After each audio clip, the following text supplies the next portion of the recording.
our countries, almost 90% of the economic tissue. And Badea has recently launched a coalition to support micro, small, and medium enterprises in Africa. Why a coalition? Because we noticed that almost any institution working on the continent has an initiative to support micro, small, and medium enterprises. But when we meet the micro and small and medium enterprises, they do believe that they are not really reaping the benefit of these initiatives. Why these initiatives are not efficient so far? Because each institution is working in silo. So what we need is to provide a holistic approach and to provide an integrated solution which will enable the micro, small, and medium enterprises to get the financing, but also to get the guarantee, to get the coaching, to get the support, to get market access, to get the digital infrastructure, and so on. So we need to sit all around one same table and put all our effort jointly to better support micro, small, and medium enterprises. Right. Thank you very much. Thank you very much, Dr. Tar. Really appreciate you joining us for this session. I'd like to go now to Mr. Ekwe. You are the president of the West Africa Development Bank. And for me, success with this question is, after this session, many people should be asking you for your business card. So my question essentially is to appreciate a little better how COVID has changed your role in terms of how you're supporting businesses. Can you just speak a little bit about that? Yeah, thank you. Thank you very much for having me here, and thank you for your question. The thing is, in such situations, crisis situation, when a crisis occurs, there's one lesson throughout the history. The first lesson is, first thing being first, the first lesson is to consider that cash is king. Cash is king, liquidity is king.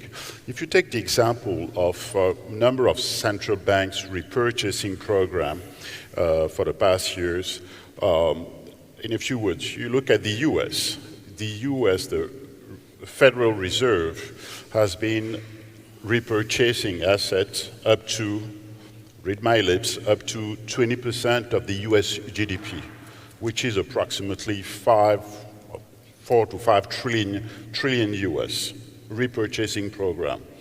Assets, again cash. If you look at the European Union has the European Central Bank has reinjected, again through the same mechanism, assets against liquidity up to 1.6, 1.7 trillion US, which is approximately 10% of the European GDP. And when you translate this into our word, we have considered that cash being king, we had to inject immediately fast disbursement. That's what we have done for up to 500 million euro. Immediate disbursement accessible either to the sovereign, to the public, and to the private sector. Immediate, so cash, so that we can refuel the engine and make sure that we keep the ball running. This is the first thing. The second thing is, and which is basically our fundamental role that's been described into our strategic plan called Joliba Plan, the name of this river, gathering almost the eight countries of our region.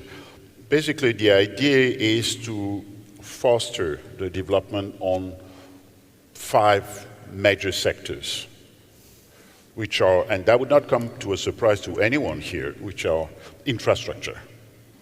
Today, as we speak, we have like 7% of our balance sheet dedicated to infrastructure as a whole.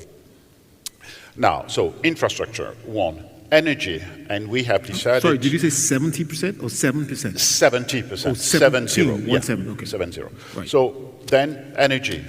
And again, that cannot come to surprise to anyone here. And we have decided to make it a specific goal, because no development without energy. That's an obvious goal, right? The third thing is agriculture, with the two extremes. The first one being food security.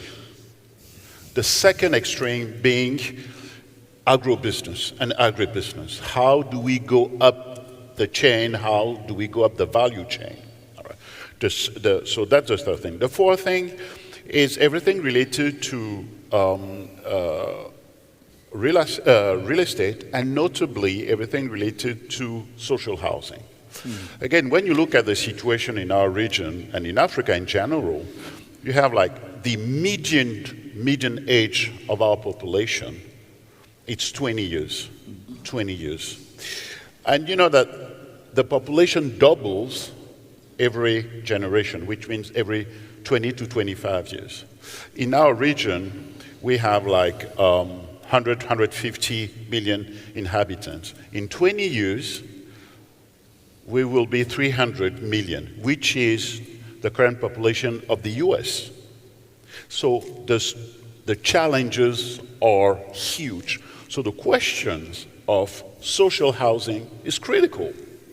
The last, but surely not the least, sector is everything related to health and education. And the pandemic, again, has put on the table this idea that everything related to health and education was the battle of the battles. So the last thing I would like to add, if I may, yes, is the question of the strengthening of our Tier 1 capital. It is obvious for all of us, and I think my brothers sitting here and there would agree with me, the question of the equity, the Tier 1 capital is critical. And we need to strengthen that. And I know that from our experience, we know where the money is. We know where to tap the capital market. Brother Solomon said a word about this. We know where the market is, right? We know how to deal with things. Now, the question is, how do we strengthen our Tier 1 capital to fully play our role? Thank you for that. So I think what I'm hearing you say is that development finance institutions, multilateral ones on the continent, require more capital, and we need to get them that capital. So, Sanjeev, let me hear from you on that point, just taking it a bit further, especially in the context of the pandemic and its impact, capital raising for DFIs right now. What's the experience like? Because one of the things we're trying to take away from this session is to better appreciate where you're at, because the ask is big. Sergio just spoke about the enormous challenges. Many will be expecting that the DFIs will be coming to the table. But on the capital raising side, what would you say about the environment now? Yeah, so obviously, good morning to everybody, and thank you. And I'm sorry if I'm going to end up repeating a bit of what has been already said, because it's very difficult to hear the other speakers. So Solomon, my apologies if I say all the things you said. So, you know, there is a beautiful English saying which goes like this, that the more things change, more they remain the same. And I have to confess that the experience that we have had over the last 2 years, post-COVID, and the experience we are going through is very, very profoundly felt in terms of how similar it is to the experience on the African continent for generations, right? And the way I explain it is this, that if you really look at the way the narrative and the reality of the world over the last 250 years has worked, it has worked on this implied principle that the global north knows what it's doing, and the global north is unlikely to face any crisis, while the global south generally don't know what they're doing, and from time to time will need to be helped out. Right? That has been the narrative. And I think the COVID experience turned it on its head, because for the first time in living history, you had the global north feeling vulnerable, feeling scared, feeling anxious. And what that did is it put a very sharp relief into this aspect of the reliance the Global South has always had towards the Global North. That wasn't forthcoming. For many, many months in the initial period of the crisis, you could see the insularity, the inward-lookingness of the world, which had so much more to offer. So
For joining us this morning.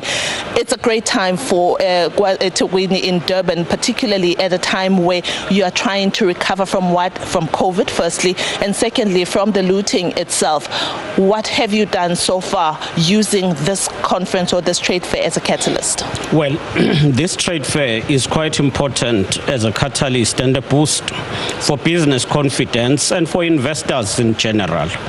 We started early this year after the unrest in the end of August, and in October we went to Pretoria to engage with diplomatic corps, and we were ensuring that they understand that the province is still open for business.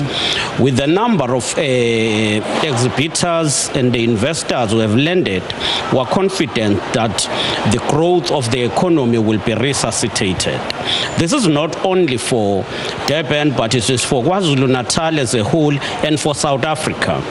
This conference on its own have assisted us to showcase that we are open, and we are open for conferencing, we are open for business. This will have a spin-off in terms of job creation.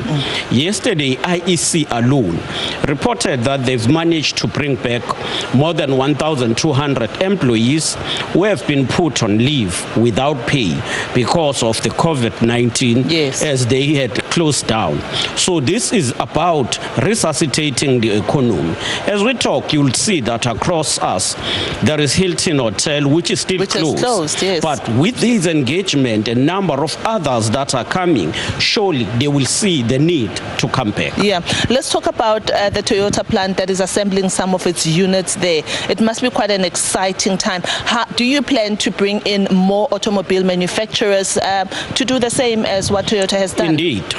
With Toyota and others, we are building now as KwaZulu-Natal government an automotive supply park on the south, which will be an SEZ focusing on automobile.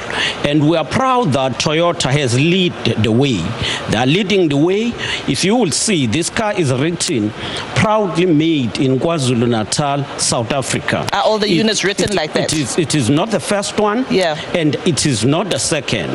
There are 5 different cars, different models that are produced by Toyota right here in KwaZulu-Natal. More jobs have been opened. IEC itself reported that they've managed to bring back more than 1,200 staff members who were put on leave. eThekwini is expected to benefit to the range of more than 150 million in terms of services and the business community, hotels and all of that. So it is going to have a spin-off for the province. But more so, we must not forget it's going to be a platform for our entrepreneurs to begin to link with other countries, access the market of Africa and trade with Africa. I'm excited when I'm in Durban because I always think about the oceans economy. What opportunities are there, seeing that we are at the coast, for entrepreneurs here to take elsewhere and vice versa? The first is the whole issue of tourism, which is the cruise terminal. We've finished the cruise terminal and we will be opening it soon, before the month of December. And that will mean that people can now have a cruise back from here to Mozambique and to other parts as MSC is offering that service. But more than that, you will know that there's a lot that comes with ocean economy, whether you talk of oil, whether you talk of boats repair and ship repair, all of that. And being along the coast, we are supporting entrepreneurs to come into the space of fishing. Fishery is important. And we have managed to secure licenses for some to ensure that they participate in fishing with permission, but also supported in terms of equipment so that they maximize in terms of productivity. Won't you take us into your confidence about the number of deals and signings that you are due to do today? Well, that will be finalized at the end of the conference, but we're happy with the proceedings because many companies, B2B meetings have already taken place and are continuing, and people are sealing deals, which is good. Partnership, it's what builds us, because we might have some products which other countries don't have, but also we need other products from other countries. Yeah. Premier, I know that you are due to go, and I have to let you go now because I know that there are other people waiting to interview. But thank you so much for sharing with us the plans that the city of eThekwini is busy with. We really appreciate it. Yes, thank you. This is the plan of KwaZulu-Natal as a whole, as the province. Thank you. Thank you so much. Thanks. That was Premier Sihle Zikalala. He has detailed out the plan of the province and how this trade fair is going to help the economy of the province in its entirety. Of course, the trade fair is being held here, and it is important in the context of the economy that has really suffered due to the pandemic and also due to the riots that we saw in October. He does tell us about their rebuilding plans, and that this is one of the catalysts. This conference, this trade fair, is one of the catalysts. And a little later today, I will be going through to some countries so that we can see what they have to offer. We did go to the Ghana stall yesterday.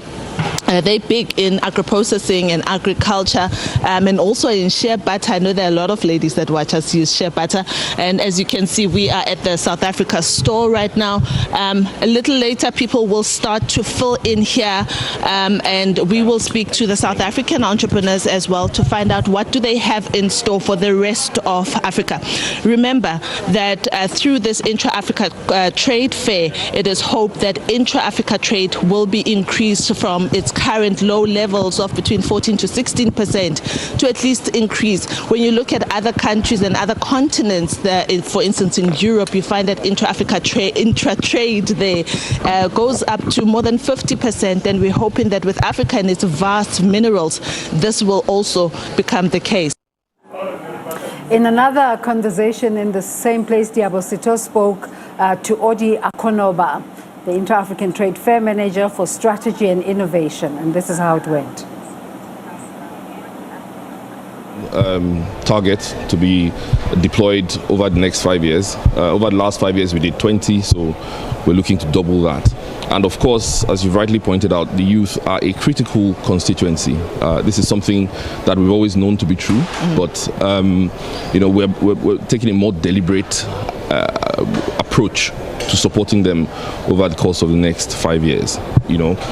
The theme of this trade fair is building bridges for a successful AFCFTA. Yeah. And for the AFCFTA to be successful, we absolutely have to integrate the youth. So we have designed, as a Afrexim Bank, a suite of products that are targeting that constituency in particular. So we're going to be looking at things like venture capital, for example.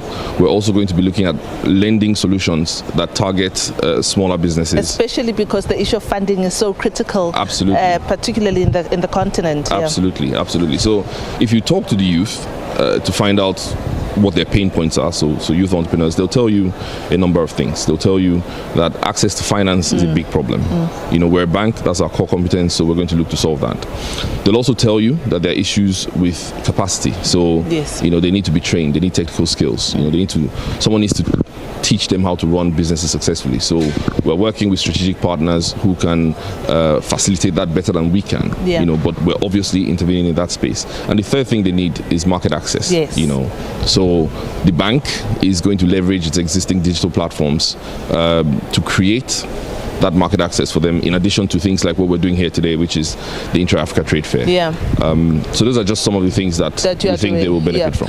The issue of looking at the industries is also quite an important one. I'm sure that you are looking at, we are quite concerned about manufacturing here in the continent and beneficiating here. How are you encouraging these youth startups to look at industries that can add value to the continent itself? So the way we think about industries, we think about two things, right? We think about industries that can facilitate intra-Africa trade. Yeah. So, Africa trading with itself, like you said. And then the other thing that we're really interested in doing is giving them the tools they need to create value-add content that can be exported. Yes. Especially to really high-value markets, because that's, how value is created and captured. So in terms of industries, we don't necessarily go too far into defining exactly which ones. We are semi-agnostic, but the idea is that any intervention must support either intra-Africa trade or... Let's take you live now to this media briefing by the Democratic Alliance for an update on coalition talks. Signing off MACOs, signing off various appointments in those